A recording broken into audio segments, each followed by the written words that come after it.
Hey everybody, Anthony Chatfield here with How to Become a Freelancer in 30 Days. Today is going to be real quick. I just want to talk about something that I do get a lot of questions about, but fortunately the internet has made relatively easy on us, and that's how to do invoices, contracts, and forms. All right, so all the fun stuff you don't really want to think about, but that you got to deal with, the earlier you do it, the easier you make your life. All right, so the goals for today is to familiarize yourself with some of the common legal and financial dealings that you're going to have. How to create the forms you're going to specifically need for your business, and then how to handle these at tricky situations. Before we dive into anything, just remember I'm not an accountant. I'm not a lawyer. If you're going to do this, even semi-professionally, make sure you contact one of each and ask them, how to do these things, whether it's incorporating or forming an LLC, or how to do your taxes, or how it's going to affect, your current tax situation.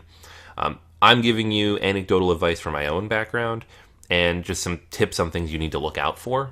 And a secondary, item there, I'm in the United States. So if you're not in the United States, some of this may not apply to you the same. But I think it's important, and I get a lot of questions about it, so I'm going to cover it anyways. And just, make sure you leave questions and don't take my word as gospel. All right? So why this stuff matters. You want to create processes early.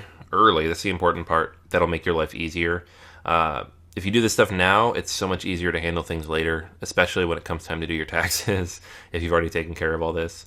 You also want to protect yourself legally to some degree, and I'll talk about that in a second. It makes you look more professional. If you're sending an invoice with a logo on it and it's not in a Word document, people respect that. And then it helps you have clear outlines to streamline projects and edits, so that's going to be important as well. All right, so forms you're going to need. These are the 5 basic things that I found I needed pretty much every week for every project. It might vary for you. Some of these you may not need generally. Some you might need more of. It really depends on the size of the projects and who you're working with. Keep in mind, too, if you're on like Elance, you don't really need any documents. They're all built into the Elance agreement that you agree to when you approve a project. Some clients will ask for more documentation, whether it's a copyright release or an NDA. Elance has those documents. You just use their document. I would just recommend using it because you're already on that platform. You've already agreed to all their terms. You might as well sign their documents. It's rare that they ask you to do more. If they do, run it by a lawyer real quick. But some stuff you'll need if you're taking projects off of Elance, and this is one of the many reasons why you might consider going on Elance, even despite the fee, is just because you don't have to worry about all this stuff. A general contract. So it's usually a 3 to 4 page document just covering basic stuff, indemnification, and who owns the rights when you're done, and what the payment terms are going to be. A non-disclosure agreement. I'd say 20% of my clients would ask for this. It's not super common, but common enough that I had my own document in case they didn't have one. If somebody is just starting a business, or is an entrepreneur, or they work for a larger company and they don't want to admit that they're using freelancers, these are situations in which you might have to sign an NDA.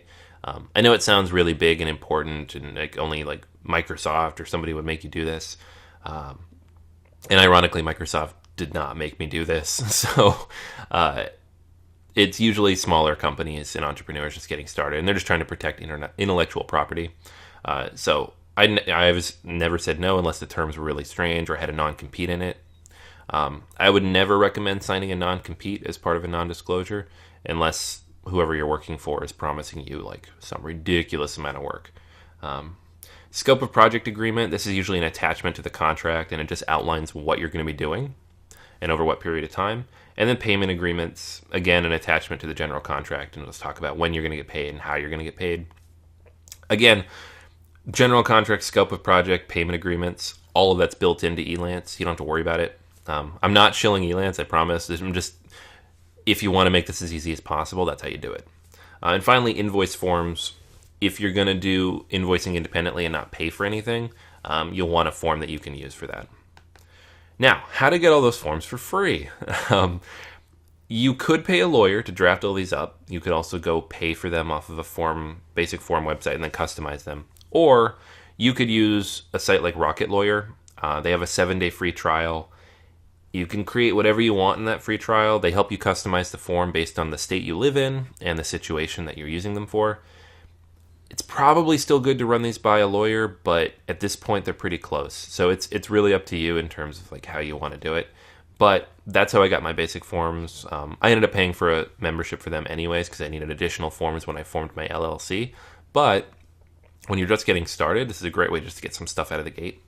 And some clients will provide their own, so I'm always okay. I was always okay with that, but I always made sure to read it very carefully to make sure they didn't have some crazy terms in there, like, I could never use it as a sample, or I'm signing away copyright to anything I write related to this project, or whatever it was, or I agree to do unlimited edits for 3 years.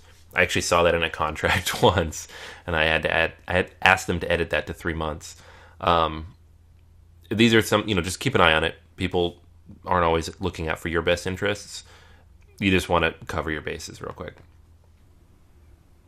So when it comes to what to look for in a client form, and again, I'm going to keep saying this, but I'm not an accountant and I'm not a lawyer, so make sure you talk to one before you utilize any of these things. But the stuff you want to look into is payment terms, copyright ownership, and cancellation requirements. These are the types of things that clients will sometimes tweak on you or might have special terms in them. You don't want them to sneak something in there that's going to hurt you long term. So take a close look at it. If you're not sure about anything, always run it by a lawyer. I've never had anybody try to sneak anything on me that I didn't think was fair. I've had some goofy cancellation requirements where the client could cancel and I couldn't. Make sure that's an equal share so that, if they're able to cancel with 30 days notice, so are you. But generally speaking, this is not often an issue. The larger the company, though, the more carefully you should look. In terms of invoicing, you got 3 good options. You can use PayPal Invoices, which are free, and people can pay directly to PayPal for you. You can use a Word or Excel invoice if you have that software, also free, and they look decently professional these days with the templates. Or you can use a software tool called FreshBooks, which is online. I used this for many years, actually, like 7 years, freelancing plus my agency. I liked it a lot because it keeps all the information in there. You can record expenses, you can run tax documents, profit and loss reports, you can see data in terms of when people have paid you and how much. It's a really good tool. I really liked it. It does cost money though, so that's something you want to keep in mind. If you have a lot of clients, it starts to become an issue. You might want something more powerful. To get started, I would use PayPal. It's a lot easier. All right, so for today's actions, what I want you to do is make a list of all the forms you're going to need. Sign up for Rocket Lawyer and pull all those forms so you can get those for free with your trial. Remember, again, you only have a week. Decide how you're going to want to invoice your clients, and then consider the next steps in legal protection, whether it's forming an LLC or a corporation. These are, again, things you want to talk to a lawyer or an accountant about. All right, so that's everything for today. Make sure you leave any questions or comments below. If you have not yet, please leave a review for this program. I really appreciate your feedback, and looking forward to talking again to you tomorrow.